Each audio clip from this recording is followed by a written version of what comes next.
Afternoon already, 12 noon on this Thursday, July 18th.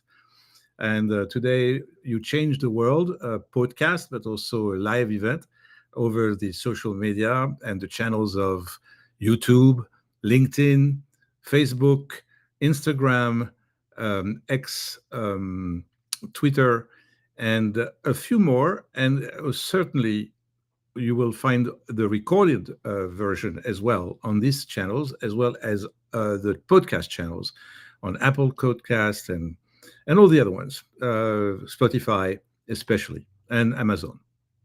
So this is where you can find it.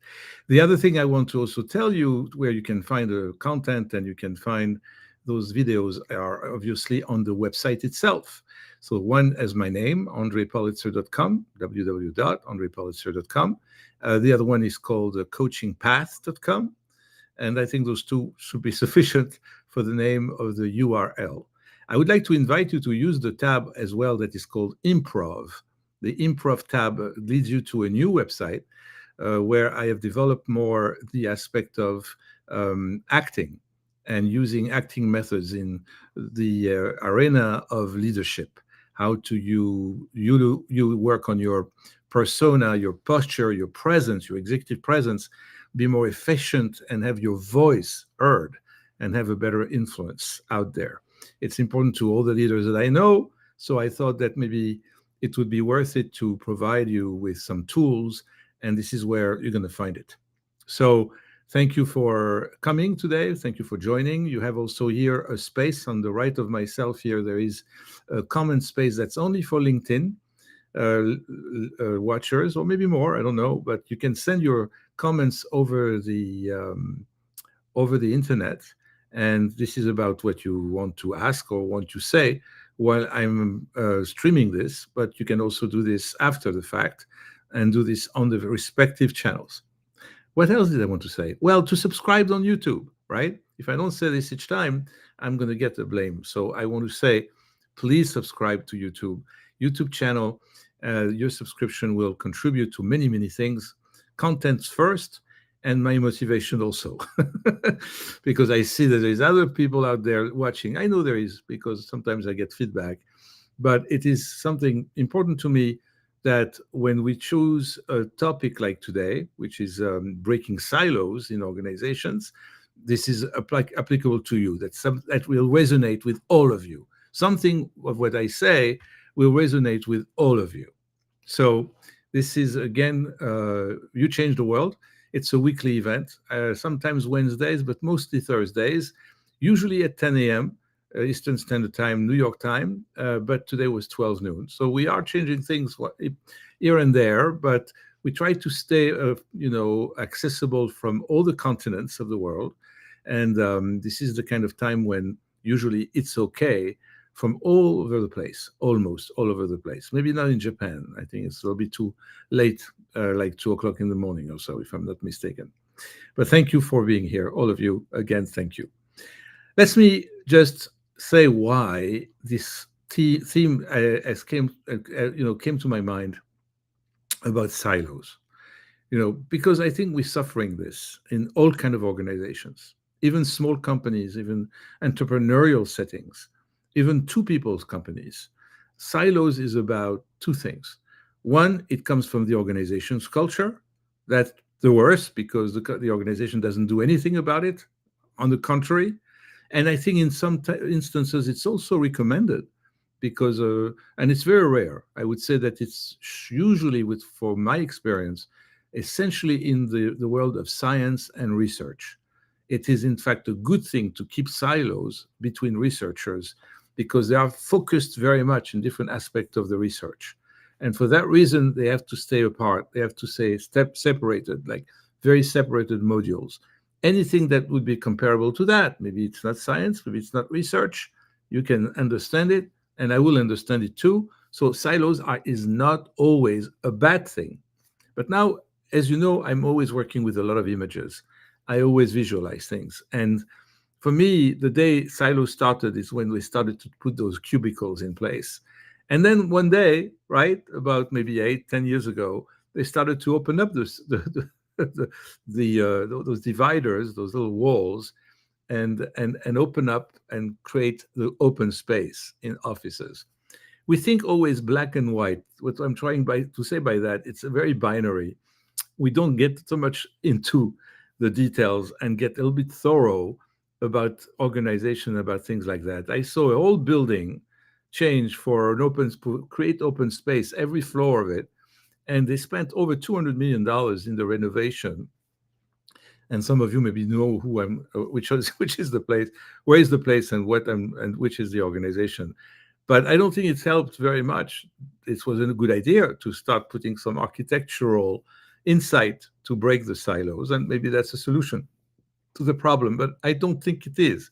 I think that it's much deeper than that. I think it comes from the culture of the company, the inception of the company, what the founders of the company wanted exactly for the company, or their successors. But if the company is organized and conceived as a fragmented organization, let's call it that way, right? Then we are going to promote the concept of silos, of little islands, of little places where people work alone. Now, the other aspect I would like to bring in 2024 is that the COVID, right, did not help. And on the contrary, it in fact promoted a concept of silos, because working from home or working in a very remote setting doesn't help collaboration. So we create all kind of technology um, tricks or solutions to try to break the silos or to diminish it, to minimize it. But this was not happening because the physical presence, the fact that people are going to collaborate with each other in the same space or in the same radius is essential to whatever the task is or the profession or whatever it is. So those are the factors. The fragmented culture of a corporation, the pandemic, which created a worldwide transformation of the workplace, and there really indeed today are the ramifications of that. That obviously economically, it's better for the company if people can do some hybrid work and continue to work from home, for some of them completely and from some others partially. By doing that, they can reduce the rents. The financial aspect is essential. It's a big overhead to pay rent, and if people stay on the same amount of right of surface of working space, and because of that reason, um, companies try to maintain some kind of virtuality. Right? So all of this is logical. All of this has a price when it is a taxing issue, like separating, like fragmenting, and creating those divisions. And what do we do about it? What do we do about it is the reason why we meet today. This is the reason why I wanted to really talk today about this. It's an overall, I think, pretty general crisis, that people are not sharing enough information. And now you add another factor, which is the emotional one. The emotional factor is when people are scared, scared to lose their jobs, scared because they're not confident enough. And this lack of self confidence is never helping someone to collaborate or to open up or create sharing informations and create shared situations. Not at all. It's not easy. They are protective of their territory. I only know information. If I share it, maybe my first thought, my first reaction for people who are lacking this confidence is the first reaction, why should I share this? And if I do, am I losing something? Am I losing credibility? This person is going to take this credibility from me, da da da da da da da. And all of, unfortunately, we're human beings. So I'm not saying this is not the thing to do, or I'm not saying this is not, I just do some cosmetic changes here on the screen. This is not only about psychology and about uncertainty, but it definitely is an outcome of uncertainty and stability threats. And people are lacking confidence sometimes to navigate this in organizations, protecting themselves, thinking they are protecting themselves. So all of that creates incredible obstacles because what is the consequence of silos in general? What is it? It's loss of information. It's lack of collaboration. It's slowing down the process for projects, for example, and teams to perform. What else does it do? Can you come up with some ideas? Go ahead. Write the comments over there. If you come up with some ideas, I would love to hear and read what you say. I cannot reply to you, by the way, because still LinkedIn doesn't enable it with this Restream platform I'm using to stream. But one day it will be possible. So send your information, your comments, please, and ask about or give your insights about your experience of silos. Now, what are the remedies to this? Of course, if I say lack of self confidence creates a fear to share and a fear to open up and collaborate, it's to address this lack of self confidence. And I put it at the top because even I would be in a culture that encourages, promotes, nurtures the silos mentality, I still can be someone who wants to break it because my conviction is, and this was always mine, that we can only have things done and do together a good job when we form teams and when we open up our doors and do cross-functional work and cross-departmental work because we can always help each other. I have one version of something and I understand it that way. You understand it another way. We communicate about it and we learn from each other. Just that, right? That's communication. That's collaboration. That's exchanging ideas. That's complementing our point of views. And because of we doing that, obviously we are in the constructive, in the growth mindset. We definitely get somewhere. If we are separating ourselves and do not and ignore each other from things that are common to us, that like this incredible sentence that many leaders use, and you find that it's maybe superficial, but that sentence means a lot. And it's to say, we're in this together. We're in this together, right? If you just hypnotize someone and say, with your hypnotic glance, and you are convincing someone, and you really make someone meditate, internalize the concept of sharing and the concept of being together in the same challenge, in the same goal, with a growth mindset, I think that's the generic compensation, the generic remedy to the sense of separation, division, and silos. We are an organization. And again, I'm going to repeat it because we never repeat this enough. Let's not fool ourselves, okay? There is not one type of organization that works today, not one. I'm sorry, but it is what it is. We are wasting millions and millions of dollars in a large company like, I don't want to say names, but multinational, huge, multi-billion, multi-trillion, today we can even say, dollar worth companies. You cannot say that your organization is an ideal model and that it works perfectly well, or even works well, or even is functional. I am saying that no, that most of the organizations are unfortunately dysfunctional. So let's be very realistic about this. And this is why I feel very, useful as a coach because I help my clients navigate different systems that are complicated and they get more and more complex.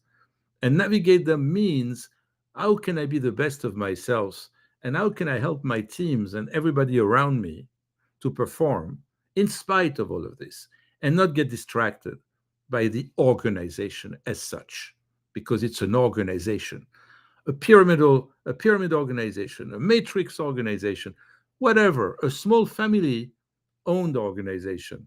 All of those, believe it or not, in 2024 do not function well. Why do I bring this? It's part of the same topic.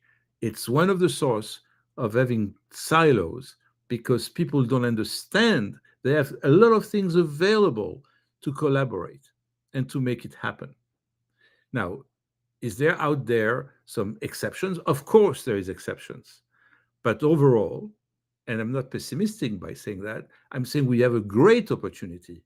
That's what I'm saying in 2024 to humble ourselves and revise how organizations work and try to see if there is a better solution and a better way to organize.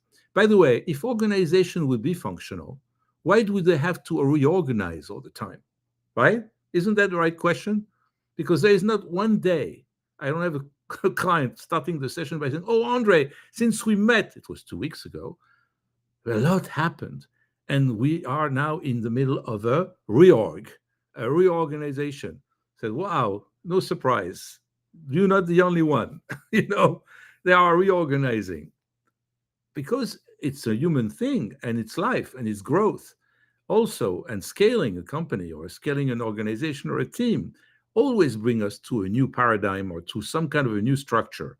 But it doesn't mean, right? It doesn't mean that we need to re-question the whole fundamental organization in which we are functioning or we are operating. That's what I'm trying to say. That all these big organizations that set the organization under a certain theme or a definition of what the organization is about, I think this is what I think is most dysfunctional. So we have resources, books I can recommend to substantiate what I say. And please do not hesitate again to get out to me through the website, andrepolitzer.com. You can send me a message or set up a session with me, and I'll be very happy to spend some time with you and talk about your situation inside this organization. Back to the silos issue. How can we go about a method, some kind of something that would tell me what to do about it? How can I remedy? How can I find some solutions to embrace more some cross functional teams, some cross functional tasks or realizations? How can I nurture a culture of open communication where we are not afraid to share information? A joke, it's not a joke. I'm going to tell you a story. And it's really how much sometimes things can be caricatural, right? But it's a reality. Somewhere in Canada, a client of mine who is a plant manager, so it's really a blue collar environment. They automized that factory for the last maybe 10 to 12 or 15 years. And there is a lot of technology now and a lot of, information technology that makes that operation more efficient. And this automation and this digitalization also of all the data that comes out of this manufacturing plant are all automated. There is one person who is the head of AI, the head of, technology, information technology, the IT person, who has all the codes, all the accesses, everything. And one day I'm coaching this head of the plant, and he tells me that this man is on vacation or is sick, and he has all this information, and we don't know where to find it. I said, "What? Excuse me. What do I hear?" No, no, no. He's never sharing information about how to access the system, where are the codes, and everything like this for emergency and everything. I said, "I don't understand. If you are the head of this operation and you are managing this man, how can you allow something like this to happen?" This is a basic, right, a foundation of how this operation can work, is that you cannot have one man owning this information and keeping this information secret as his own information, not shareable. Anyway, we were going out and around and around. I was personally very surprised to see the surprise of my client, but I do not coach, I do not mentor, I'm not a consultant, I'm just a coach.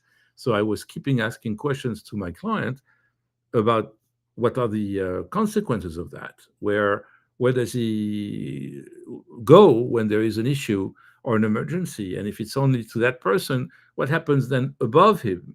If there is some corporate audits or things like that, no, always by him. We go always to him. Long story short, that was more than a silo. That's a violation, of integrity and a violation of ethics about how to operate in a company and how a person behaves as an employee in his position. This guy was committing a big mistake, a big fault, a big um, professional mistake, and could be held responsible, should be held responsible, and immediately put on warning that he has to share all this information on the spot, otherwise he's fired. Now, if you fire him, he goes with the information also. Well, that could be legally very easy to handle. You could even just call the police for someone to steal the data like that. But it's an amazing story because it's a true one. Maybe it was last year, and when I was listening to it and I was understanding the situation, I was really wondering where to go from there, right? How this manager is going to bring this to the next level. He did. He was very responsible for it. He did not realize how crucial this was, or he was handling more the personality of this guy than he was handling the situation itself. So he was overwhelmed by the character and by how this person was behaving. So this is what I wanted to give as an example. But what else can we talk about when it's about silos and how to break them? Because we need to see a company as a certain unity, as a certain entity with people that work in there in the workplace and make that company profitable. The whole purpose of this company is to generate profit or serve a cause if it's a non-for-profit, or a government agencies, to use a budget for a cause if it's defense or if it's a financial managing the national budget. All I'm trying to say here is that we have a unified vision, we had unified goals. If it's not reminded and communicated from the top to all the different levels of the company, we are missing, and we have a real gap that will cause people to be divided. The other one is to incentivize. It's to incentivize the collaboration aspect. And many metrics are created in the KPIs, the key performance indicators, for people to be measured and to be rewarded for being collaborative. Many, many metrics are used to that, and many people are incentivized to do this and to deliver that. The other one is sometimes more challenging, is to change the culture of a company from the moment it was conceived, especially if it comes from inception. How can you change a culture when it's a culture which I called fragmented, which is where we have entertained, nurtured, and really, really promoted the idea that we can function and achieve when we are divided, we are in fact siloed, and when we don't collaborate or we don't exchange. Again, there is some industries that call for it, but it's rare. Overall, we don't want this to happen. Finally, I think to integrate technology and make sure that the design of this technology and all aspects of this technology will support collaboration, will support sharing information, is from leaders to do and to influence people when they implement and integrate those technologies. I would also focus on feedback, a lot on feedback. And companies now are really interested in leadership and very interested in developing leadership. That's why our coaches are getting busy, because organizations understand that we need to step back, reflect on what we do at every single level, at every individual level, and collective levels. I'm coaching teams now for not long, about 2 years now, and teams or groups of people, when they are coached as entities, have the same challenge as individuals. It's amazing. You take a team of 4, a team of 12, a team of 20, and you take it as a team entity with a leader leading that team, and you see how the team is functioning compared to other teams or to other stakeholders. It's amazing to see that when there is silos, whatever you do, whichever effort you make, how much you sweat and you're pushing, the silos culture is blocking, is always on the way. So how do you do something about this? How do you create mechanisms for feedback? How do you create mechanisms for communication? How do you communicate also some programs or create programs for people to rotate, to change roles so that they understand each other's roles? And not only for that reason, to break the monotony, the cadence, for people to be more motivated, more productive. All those aspects are aspects that contribute to minimize or to break silos. And this is it. I just reached now the end of this half hour. I think that I gave you an example, um, and there is many other examples that are out there that you can identify yourself and suffer through when silos are on the way. And this is something that we're going to continue to talk about. It's not only today. And I would invite even people to join me here at this microphone and share their experience and their stories so that we are illustrating more and more so that you can really relate to it. You can relate to it personally or on behalf of your team or as a leader and say, what do I do about this? How can I allow this to happen again? Or is it something I want for the future of this company? Or do I have to change and shift completely the mindsets of people here? That's sometimes necessary. So I just wanted to invite you to do that. And, I always like to leave you with a resource or reference. There is a book written by a soldier, by an officer, General Stanley McChrystal, and it's called Team of Teams. It was published, I think, in 2015, and it really is co-authored also with some other people that have this experience of breaking down and fostering a network approach. How do we see teams functioning in a more collaborative way? And he gives a lot of example. He tells you and explains to you the importance of adaptability, of flexibility. How do you really inspire that? How do you ignite a team to be more creative and to be more adaptable in a modern organization and something that has been changed or is on the way to be changed? And also where it's more strategic or it's more challenging, especially at a time when the company scales, right? Great grows and get bigger and bigger and bigger. This is the time when we are tested the most with this kind of situation of being siloed and being independent in the way that is not really helping others and is not helping the company. So I think I shared enough to just make you think a little bit. This is the purpose of this program. This is the purpose of this monologue I made for a half hour. I don't give you more than a half hour of my monologue. I think it's enough. If you could focus the whole time, thanks God, it's great that you could. And I really appreciate your presence. I appreciate your participation and for you to be here. I invite you again, please give your feedback, comment on what you hear, comment on what you see, and subscribe to our YouTube channel. If you watch this on another social media, go please to our YouTube channels and subscribe. This is my last word for today. See you next week with another exciting theme, and we'll go back to our guests coming in the fall with a very exciting program. So I invite you to stay tuned, as we say. Take care. Have a wonderful weekend. Bye.